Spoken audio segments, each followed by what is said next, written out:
Hey everybody, it's Ron here again, and I'm with Hanson. And lately I've been getting a lot of comments on the channel. Thank you everybody for being so engaged.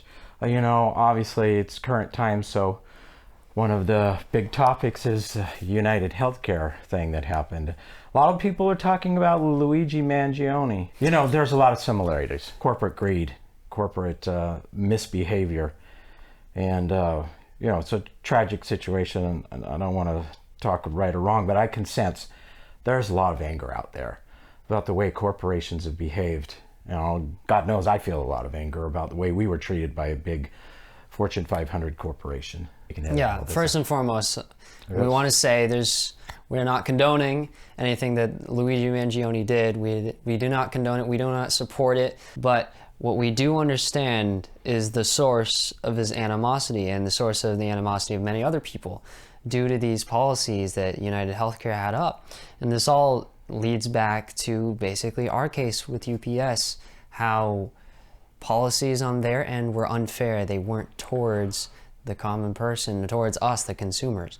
In fact, they actually exploit us. Profits over people. Exactly. And, that cliche slogan, but it's really, really true. I've been delving into the United Healthcare case because it's pretty disturbing. Yeah. And I'm actually shocked how many people are making comments on our channel about it. Yeah. And mentioning Luigi, and some people are saying he's a hero and we need more of him and things like that.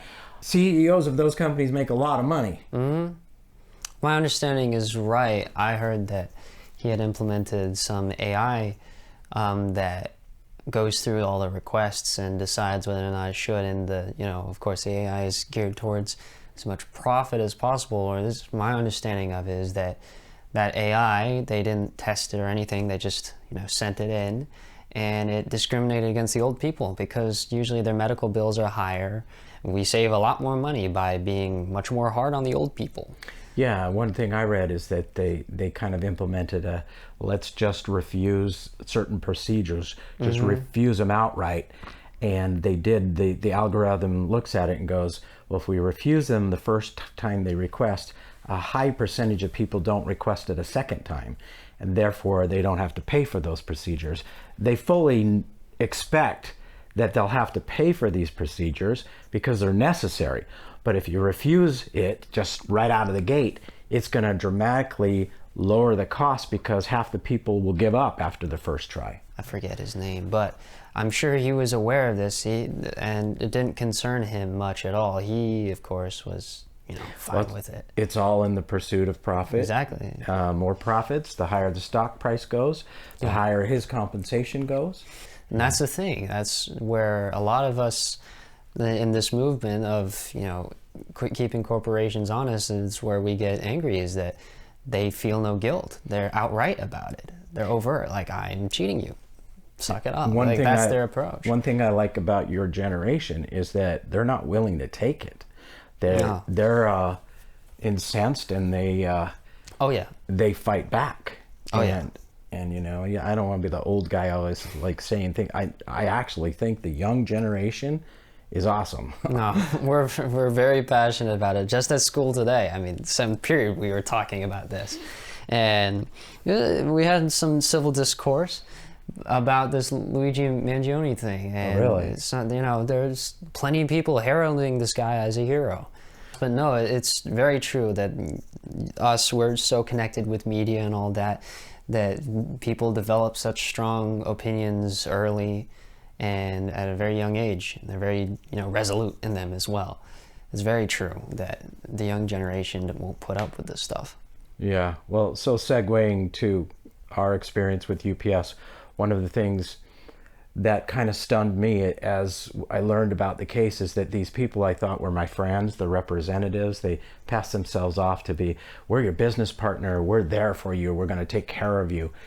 When it really came down to it, they all knew about the lying, cheating, and stealing that was going on, but because their compensation is tied to it, their bonuses and their stuff, this culture that's exists in UPS, for example, is that they're willing to compromise their ethics, their integrity, their honesty, Yeah. and all this, what, for a bigger paycheck.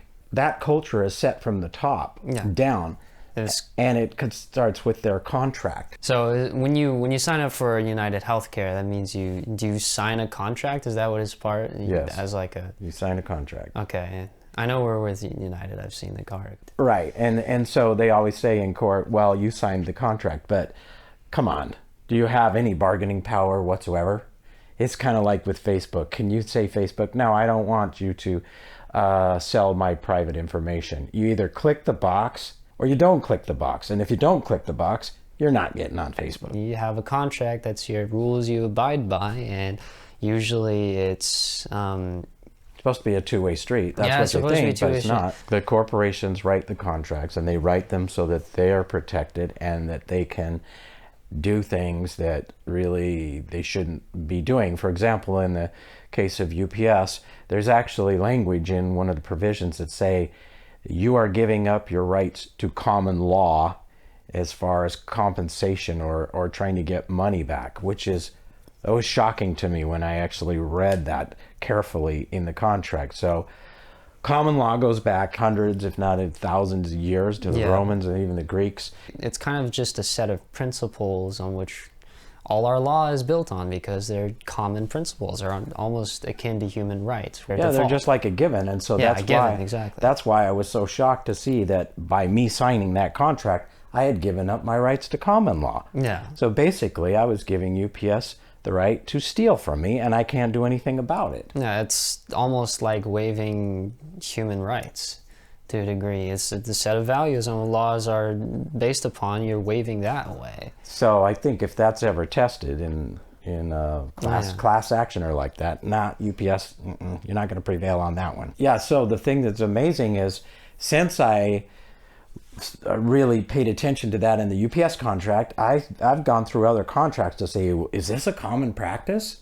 A common practice of waiving common law? And nope, there's no provision in the FedEx contract that waives your common laws. Yeah. There's no provision in Verizon Wireless. There's no provision in Comcast Cable. I read like 5-6 different contracts that no, UPS is the only one I found where you're waiving your rights to common law. And the having FedEx not have that is a big deal too, because like that's their #1 competitor in the market. Yep. Too. Duopoly. You only have two choices really, unless you want to ship everything through the United States Postal Service. But if you ship heavy packages like we do, no, that's not even an option. Yeah. So that's not good for UPS. Another thing this made me think of is like it's a large amount of hubris on UPS's part. To think that they go out of their way and say, oh, you have to waive your common law, even though like federal law is built upon that same principle. How come this one private company can do that? Well, a couple of reasons. Number one, because they're pretty much a monopoly. Yes, they have FedEx, but they both raise their prices the same amount every year. Yeah. But the other thing is no one has ever challenged them really on this stuff, and they've gotten away with this for decades upon decades. So there's a federal law called the FAAA. It's an aviation law that Congress gave them probably 30 years ago. And it basically says that federal law will protect these contracts at a federal level. Therefore, states cannot come in and say, hey, we have a common law against theft in the state of Oregon, so you can't steal from the citizens in Oregon like you have. And they go, oh, no, federal trumps everything. So, and federal says we have the right to write this contract, and federal's going to defend us. Therefore, we put in there, you gave up your common law rights. So, yeah, even though Oregon has a law against stealing, we can still steal. And you've waived your common law. And the thing that's shocking about that is that judges have actually ruled that way. This contract is sacrosanct. You can't challenge it. And the thing that's really amazing in our case is that the judge ruled in our favor, ruled against the federal preemption twice. But the thing that really pisses me off is that the judge kept letting them have multiple bites at the apple, as our attorney said. And on the third time, I guess he was getting tired of how long this case was dragging on. The third time he just went, screw it, I'm giving it to UPS this time. which, you know, pretty much vitiated our side of the case. From that point on, it was downhill for us. Because they always win these things, they think there's two things that will protect them from any major litigation like class action. The first one is the federal preemption, which I've been talking about. That's their get out of jail free card that they say Congress gave them, which I don't think Congress ever intended it to be that, but that's how they've used it. And judges have actually agreed with them. But the other one is if you sue UPS, you have to go to arbitration. You can't actually have a trial in a court. Yeah, you agree to that in the contract. You agree to that in the contract. And the thing that's amazing in the contract is it says both parties, UPS as well, are giving up their right to trial by jury. But guess what UPS did to us in this? They demanded a trial by jury. So they breached their own contract. It's just crazy to me how they were able to argue their way successfully that they're able to break the terms of their own contract, yet we have to abide by it. By everything, yeah. Yeah, it's pretty crazy. We tried to argue another provision in there, which is you have to make a claim for your money back within 180 days of the invoice that it's on, and if you don't, they get to keep your money. But, you know, that contract is so one-sided because they can go back as long as they want and change it and charge you more money, but you only get 180 days to get your money back. So it's kind of like they get to pick and choose, or at least this was our experience, is UPS can pick and choose which provisions of the contract they're going to adhere to. But nope, you have to follow the letter of the law on every single detail of that contract. Totally not fair. Yeah. So if anybody's under the illusion that our court system, our legal system is going to be fair. I used to think that too before this trial. So going back to the contract, contracts are supposed to be advantageous to both parties. And the contract that we signed with UPS is pretty much one-sided. I'll give you an example. If we as a shipper understate the package characteristics. Sorry, I'm using big words, but basically we say the package weighs less than it weighs, or it's smaller than it actually is. UPS is going to scan it and they're going to weigh it, because they do 100% of their packages. And they're going to say, hey, you're trying to rip us off. And then they charge you the correct dimensions of the package. They have every right to do that, right? Because they shouldn't be cheated. But here's the thing that really sucks, is that if you screw up, like, for example, lots of our shippers did, where they're typing in the dimensions of a package, and it's supposed to be 16 inches by 16 inches by 12 inches, and they typed 66 inches. Well, that's a big difference in the size of a box and the charge on it. UPS gets that package, they scan it, they know it's 16 by 16 by 12, but they still charge by 66 inches because it gives them 3 times the amount of money, 4 times the amount of money. And guess what? Their contract says they can do it. It's totally dishonest. No. They know what the true characteristics are. Because, of course, you know, you've waived your common law, and that FAA, whatever, allows them to just say, oh, this can only be challenged at a federal level. You can't do anything about it. And the thing that's amazing is just like, well, you should read the contract then. But you know, what I did read is their code of ethics, which say that they have to behave with honesty and integrity. How can you possibly say that knowingly, wildly overcharging a shipper is honest and ethical? Yeah. It's absolutely not. So you can't have it both ways. You can't say we're an honest and ethical corporation. Oh, and by the way, we're going to capitalize on all your mistakes and steal from you, and we have the right to do it because it's in our contract. Maybe that's inactionable puffery, if you remember that one. From the Lynch I don't chocolate know. one. Maybe. Go back and watch that one. But I love that term. Inactionable puffery. Maybe it's that. I don't know. Maybe their code of ethics is just for show. It kind of is. Some lost language we can barely read. You mean the contract? And it's like, of course, I know that that's kind of the lay of the land, but at the same time, we were in this lawsuit for years upon years. And it's so convoluted, we could barely find these things until 3 years in. All right, Mom. That's another barrier Mom to was it. giving us the timeout sign. The other thing that really sticks in my craw on this is that, okay, you say you can charge for inaccurate package dimensions, and you say you can charge for packages never shipped and all that. But why don't you just tell the shipper that straight up? in the beginning, instead of like, we're your business partner, we're going to look out for you, blah, blah, blah, all this inactionable puffery. That'll lose you money. Yeah, the reason they don't, that's obvious, is because like, no, I'm not going to sign this. I'm going to FedEx. UPS charges the unshipped labels, which is crazy. I think, what was it? You had 123 whatever town. It was an obvious fake address. Oh yeah, no, and they used it against me in trial, saying, "Oh, I purposely set up UPS to see if they charge us for." Give me a break. It was a test order to test our software systems. What would be the issue with that, anyways? If you're trying to test that they're going to charge for something they won't ship. This is what baffles me. Okay, so I purposely did it. Right? I purposely set a trap for UPS, and see, they charged me for a package that never shipped. All right.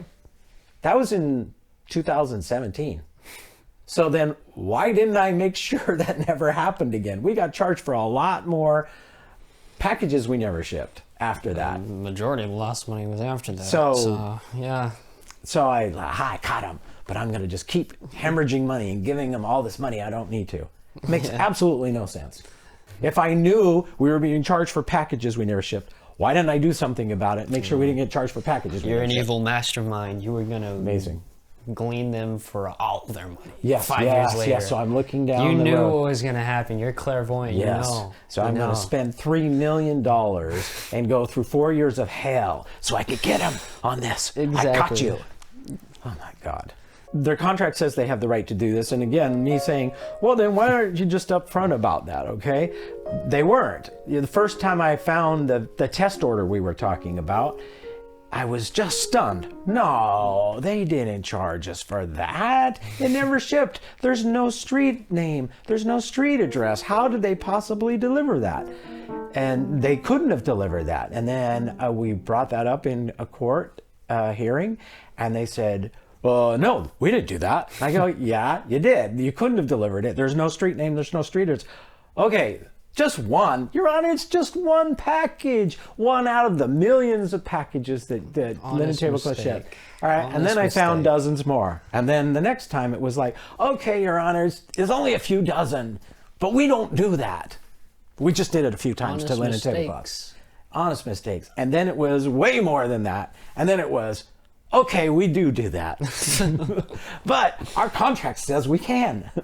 And by the way, you only have 180 days to get your money back if you don't catch it. And in your case, it's been years now. So guess what, Mr. Barrett? You're screwed. You don't get no money back.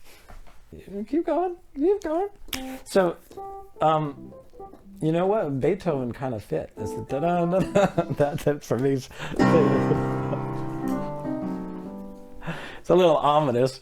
UPS. So when a company charges money for something, there has to be, the legal term is consideration given. And when you charge for packages never shipped, there's no consideration given to the customer. So common law says there's no way you get to do that. That's just theft. But I signed the contract, so I gave up my common law. People, please, in the comments, tell me, you think that's fair? Is that right? FedEx does not do that. FedEx is a scan-based system, meaning that it won't ever be billed unless they scan a label. So if you just electronically send some data to them, they're not going to charge you for that, unlike UPS. And in our case, this is something really interesting. Yes, I want to delve into this, and even though this is going to make some people's head hurt, but we did a linen rental business as an offshoot of our main business selling table linens, and we were going to have a ton of return labels because the customer is going to return the linens back to us. So UPS set up another account for us specifically for returns. And that was a scan-based account. Well, I didn't even know there was such thing as a scan-based account. The reason it was scan-based is because a lot of labels weren't going to get used. So UPS, even though they'll charge you here and there for unused shipping labels, they didn't want us to see a ton of them because then we might figure out what they're doing. So we had the scan-based account, and they said, please use it. And I said, why? We got these other accounts. Why can't we just use the accounts we have? They said, oh, it's a UPS bookkeeping thing. Just please do it. So we used it, but only intermittently. They just killed it at the end of 2019, and we have no idea why they did that. We don't know that. Could it be because they were missing that revenue from from unshipped labels that they were charging us on? Could they be quite that? Could it have something to do with erasing Calculated? data? Oh yeah, we don't even want to go down that rabbit hole. We demanded our shipping data in the lawsuit, and they refused to give it to us. That's the actual measurements of the packages, so we can know what was the size of the box, how did you come up with what you charged us on each box. And yeah, they refused to give it to us for years. And finally, when we compelled them, they went into court and said, yeah, it's all been erased. Sorry. We didn't mean to, but it got erased. It gets erased after 66 weeks. It's like, I think the judge even said, but you've been in a lawsuit with them for over 2 years. Yeah, we're still erasing it. We don't know why. Nobody bothered to turn off the auto erase in our system. Really, really.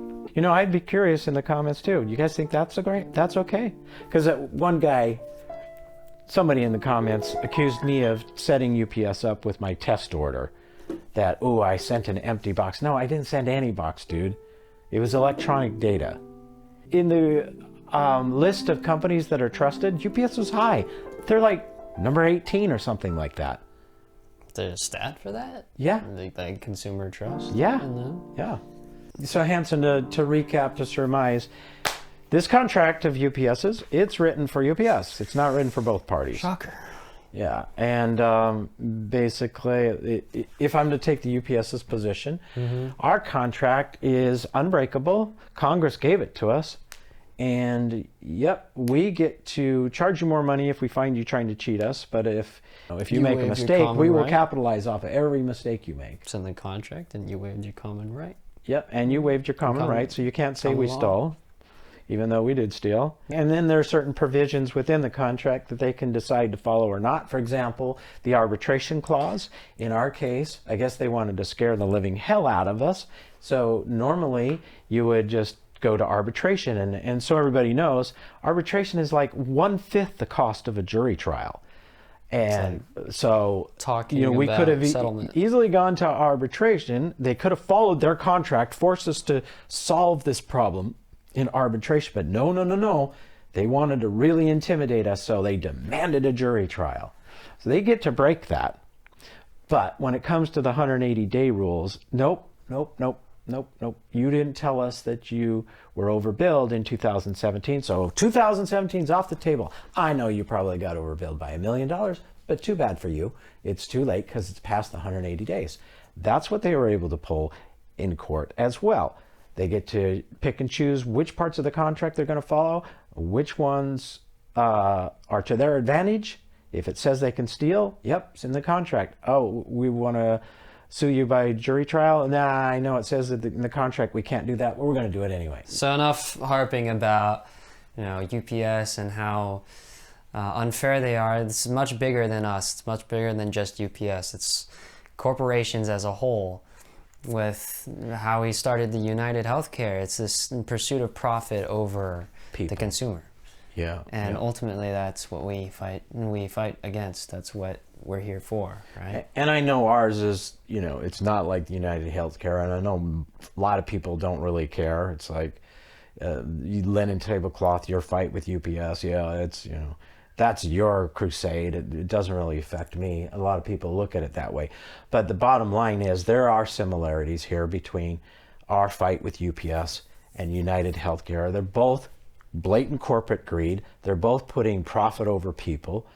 And they're both just dishonesty that's seeping into America. But this is not the way things should be.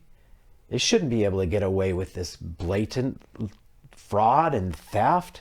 The greater societal comment about it is we got to fix these things. Otherwise, there's going to be more people shot in the street. I mean, that's not good for any society. So they can pick and choose what they want to follow in the contract, and they could also do things outside the contract. For example, I was thinking about this the other day. They could have solved this problem so easily. All we wanted to know is, how much were we overbilled, and what are we going to do to fix this? But instead, they went in this 4 years of blood sport. I learned after the lawsuit started that UPS has the ability to go in and audit an account and true everything up. And yes, you're overcharged on your dimensions that you mistakenly gave us, but we can charge you what you were supposed to be charged, and we can give your money back, and we can hit the reset button, and everybody's happy. Let's keep being business partners and working together. They didn't do that to linen tablecloth, but we found out from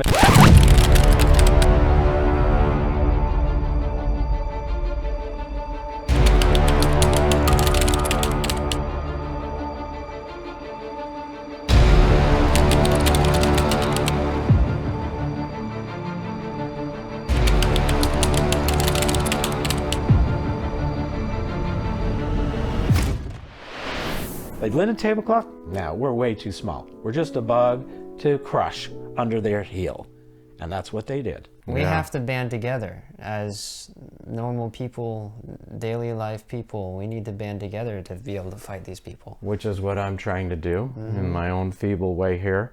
Yeah. But we did just cross 25,000 subscribers. You did. Thank you all for that. We're growing pretty fast, and if we can get people to care and join us, I think we can really make an impact here. And this isn't just about UPS. We're looking at lots of other companies that are misbehaving, like United Healthcare, for example. So if you made it to this point in the video, thank you for watching for so long. And be sure to subscribe, hit that notification bell if you feel so inclined. I want to do more of these videos with Hanson because I think they're more entertaining. Plus, he looks he's a lot better looking than I am. You need to gooder up your English. All right. Because it's gooder with him. All right. Thanks all for watching. See you next time.